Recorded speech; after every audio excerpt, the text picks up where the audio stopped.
Hi, my name is Hussain. I'm an associate research scientist at the Kuwait Institute for Scientific Research. The title of my work today is Modeling of a Municipal Solid Waste Incineration Plant for Electricity Generation in Kuwait. First, I'll start with a background on the power sector in Kuwait. The massive urbanization in the past 60 years needed continuous addition of conventional power plants to keep up with the increasing demand for electricity, 60 to 70% of which is consumed by air conditioning systems. In the past 10 to 15 years, the country needed heavy investments in the power sector to replace old steam turbines and to add to the capacity to avoid blackouts.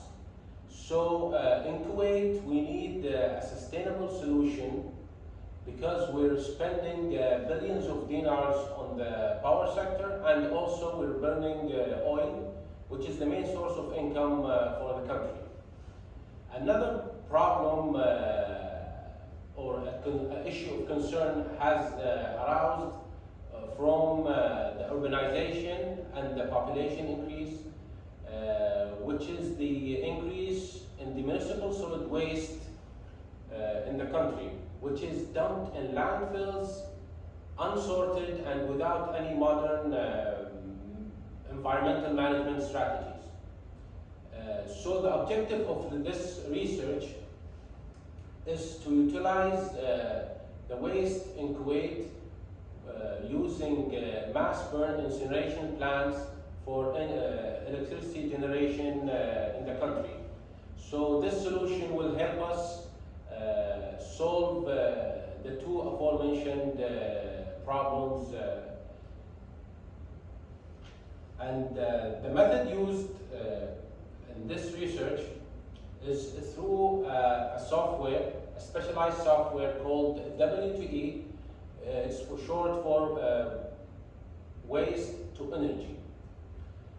The software calculates material and energy flow rates of the system, and the outputs are temperatures, pressures, flow rates, heat and mass flow balances of all components of the system, and subsequently it will calculate power output and the plant capacity. Table 2 shows the variation in the lower heating value, which represents the calorific value of the waste. The variation happens for scenarios 6 to 10 as we change the waste composition. And for scenarios 9 and 10, we see a significant increase in the lower heating value because the paper and plastic in these two scenarios were increased.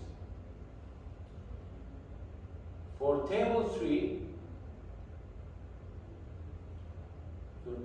we see that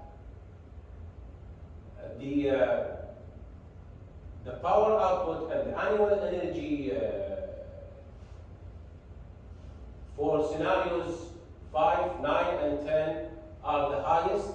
Scenario 5, it's because we used 100% of the waste.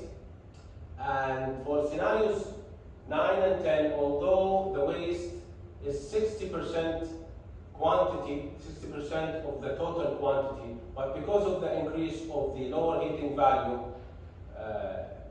it gave us a higher power output and annual energy. Two more conclusions were also drawn from this research work. The first one is that as we increase the quantity of the waste by 1 metric ton, the power output increases by 100 megajoules per 100 watts. Increases by 100 watts. Also, we discovered that a minimum value of 7 megajoules per kilogram calorific value is needed to be able to operate the incineration plant. The final table, table 4, is the economic analysis of the system or the proposed incineration power plant. The estimated values were the levelized cost of electricity, the internal rate of return, and the payback period. We can see from the table that the IRR, or the internal rate of return, and the payback period didn't change significantly due to the small changes in the installed capacity.